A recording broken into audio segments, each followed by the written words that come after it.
কি বন্ধুরা, পাগলা দাশুকে চেনেন নিশ্চয়ই। ও মা, সে কি, চেনেন না? আচ্ছা বেশ, আমি পরিচয় করিয়ে দিচ্ছি। পাগলা দাশু হলো জিনিয়াস এলিয়েন। এলিয়েন কেন বললাম? এই যে দেখুন তার চেহারা, গোল গোল চোখ, মস্ত বড় কান, ম্যাগির মতো এক মাথা চুল। শুধু তাই নয়, বড় বড় ম্যাথ সলভার হলো পাগলা দাশু। আশ্চর্য সব কীর্তি করাই হলো তার এক্সট্রা অর্ডিনারি ক্ষমতা। আর জানেন, এই জিনিয়াসের সৃষ্টিকর্তা হলেন আরেক জিনিয়াস, সুকুমার রায়।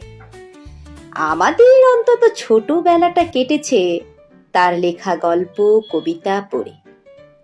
পাগলা দাশু, দাশুর কীর্তি, সব জানতা, আরে কত বলি বলুন তো।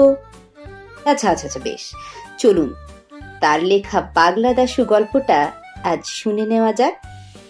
গল্প পাঠে আমি দোয়েল। আজকের গল্প পাগলা দাশু।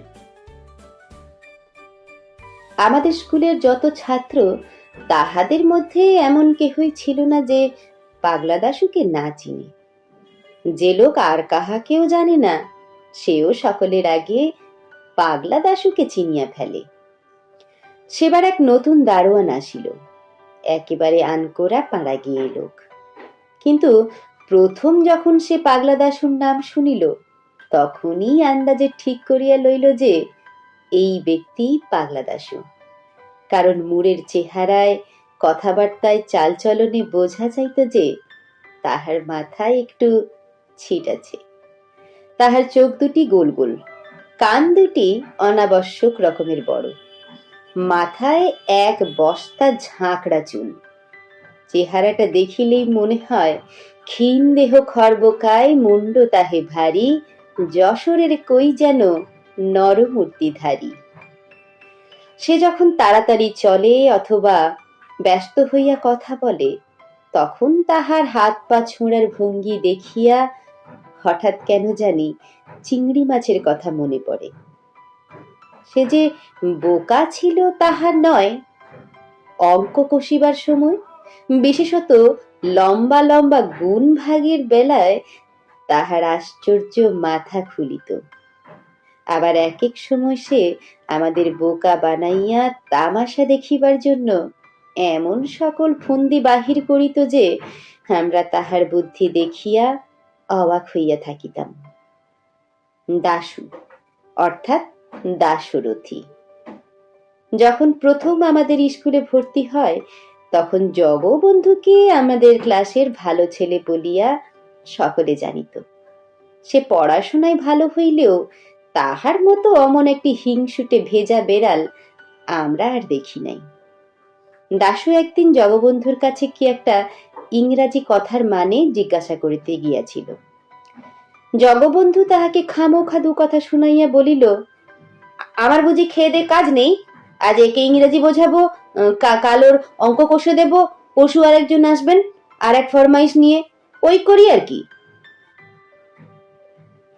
দাশু সাংঘাতিক চটিয়া বলিল, তুমি তো ভারী ছেঁচড়া ছোট লোক। জগবন্ধু পণ্ডিত মশাইয়ের কাছে নালিশ করিল, ওই ওই নতুন ছেলেটা আমায় গালাগালি দিচ্ছে। পণ্ডিত মশাই দাশুকে এমনই ধমক দিলেন যে বেচারা একেবারে দমিয়া গেল। আমাদের ইংরাজি পড়াইতেন বিষ্টুবাবু। জগবন্ধু তাহার প্রিয় ছাত্র। পড়াইতে পড়াইতে যখনই তাহার বই দরকার হয়, তিনি জগবন্ধুর কাছেই বই চাহিয়া লন। একদিন তিনি পড়াইবার সময় গ্রামার চাহিলেন। জগবন্ধু তাড়াতাড়ি তাহার সবুজ কাপড়ের মলাট দেওয়া গ্রামারখানা বাহির করিয়া দিল। মাস্টার মহাশয় বইখানি খুলিয়াই হঠাৎ গম্ভীর হইয়া জিজ্ঞাসা করিলেন, বইখানা কার? জগবন্ধু বুক ফুলাইয়া বলিল, আমার। মাস্টার মহাশয় বইখানি খুলিয়া হঠাৎ গম্ভীর হইয়া জিজ্ঞাসা করিলেন, বইখানা কার? জগবন্ধু বুক ফুলাইয়া বলিল, আমার। মাস্টার মহাশয় বলিলেন, নতুন সংস্করণ বুঝি? বইকে বই একেবারে বদলে গেছে। এই বলিয়া তিনি পড়িতে লাগিলেন, যশোবন্ত দারোগা, লোমহর্ষক ডিটেকটিভ নাটক। জগবন্ধু ব্যাপারখানা বুঝতে না পারিয়া বোকার মতো তাকাইয়া রহিল।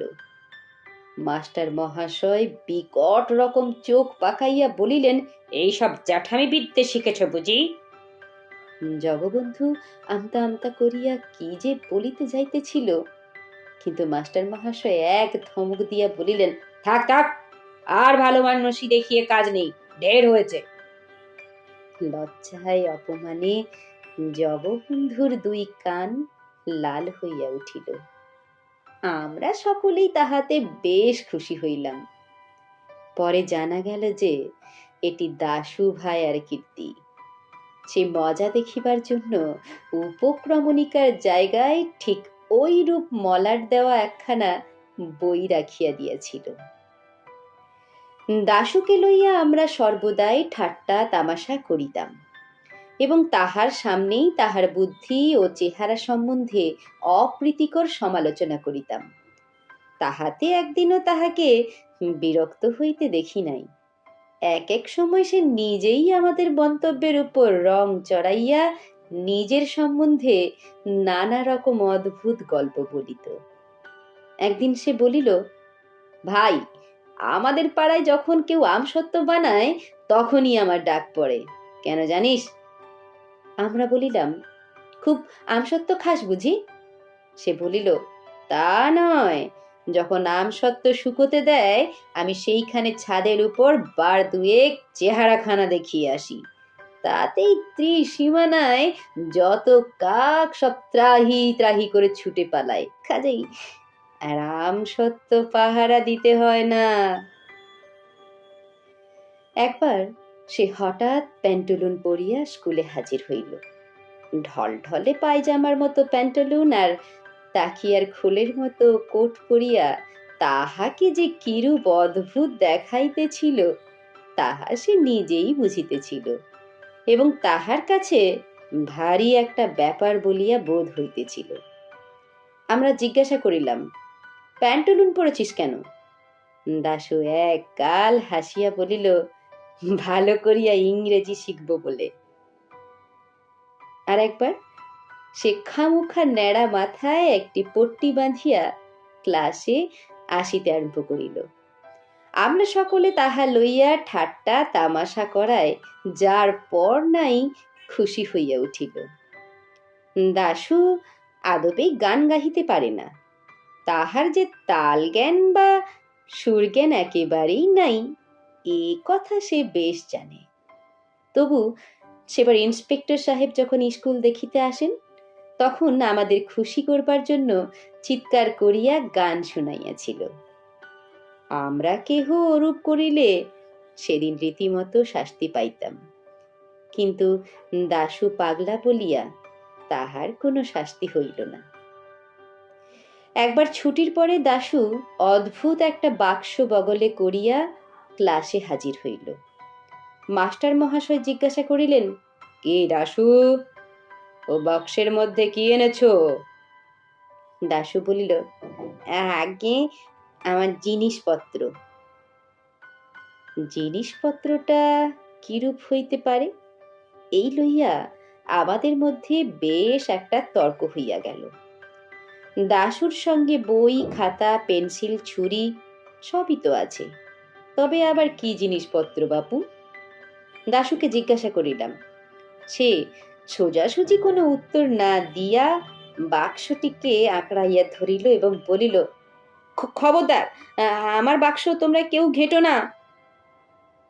তারপর চাবি দিয়া বাক্সটাকে একটুখানি ফাঁক করিয়া সে তাহার ভিতর দিয়া কি যেন দেখিয়া লইল এবং ঠিক আছে বলিয়া গম্ভীর ভাবে মাথা নাড়াইয়া বীর বীর করিয়া হিসাব করিতে লাগিল। আমি একটুখানি দেখিবার জন্য উঁকি মারিতে গিয়াছিলাম, অমনি পাগলা মহা ব্যস্ত হইয়া তাড়াতাড়ি চাবি ঘুরাইয়া বাক্স বন্ধ করিয়া ফেলিল। ক্রমে আমাদের মধ্যে তুমুল আলোচনা আরম্ভ হইল। কেহ বলিল, ওটা ওর টিফিনের বাক্স, ওর মধ্যে খাবার আছে। কিন্তু একদিনও টিফিনের সময় তাহাকে বাক্স খুলিয়া কিছু খাইতে দেখিলাম না। কেহ বলিল, ওটা বোধহয় ওর মানি ব্যাগ, ওর মধ্যে টাকা পয়সা আছে, তাই ও সর্বদা কাছে রাখতে চায়। আর একজন বলিল, টাকা পয়সার জন্য অত বড় বাক্স কেন? ও কি স্কুলে মহাজনী কারবার খুলবে নাকি?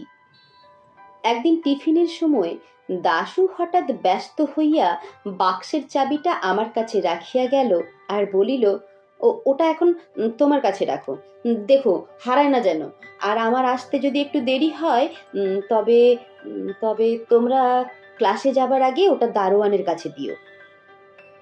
এই বলিয়া সে বাক্সটা দারোয়ানের জিম্মায় রাখিয়া বাহির হইয়া গেল। তখন আমাদের উৎসাহ কে দেখে? এতদিনে সুবিধা পাওয়া গিয়েছে, এখন দারোয়ানটা একটু তফাতে গেলেই হয়। খানিক বাদে দারোয়ান তাহার রুটি পাকাইবার লোহার উনানটি ধরাইয়া কতগুলি বাসনপত্র লইয়া কলতলার দিকে গেল। আমরা এই সুযোগের অপেক্ষায় ছিলাম। দারোয়ান আড়াল হওয়া মাত্র আমরা ৫-৭ জন তাহার ঘরের কাছে সেই বাক্সের উপর ঝুঁকিয়া পড়িলাম। তাহার পর আমি চাবি দিয়া বাক্স খুলিয়া দেখি, বাক্সের মধ্যে বেশ ভারী একটা কাগজের পোটলা ন্যাকড়ার ফালি দিয়া খুব করিয়া জড়ানো।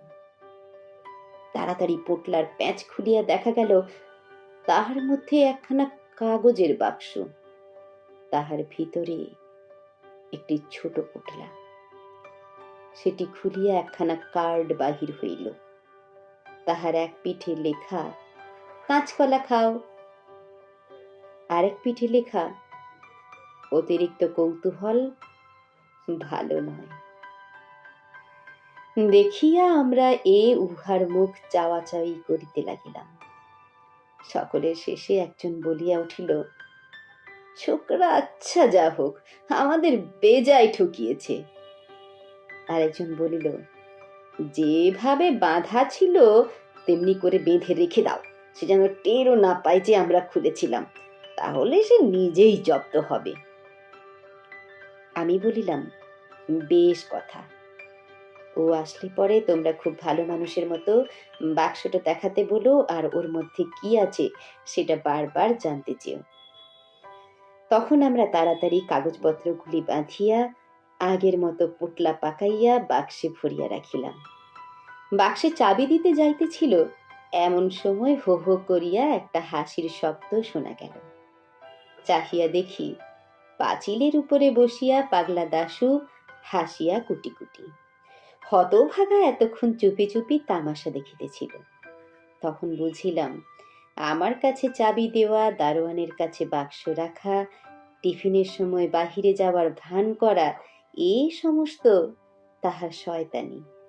খামোখা আমাদের আহাম্মক বানাইবার জন্য সে মিছি মিছি এই কয়দিন ধরিয়া ক্রমাগত একটা বাক্স বহিয়া বেড়াইয়াছে। সাধে কি বলি, পাগলা দাশু।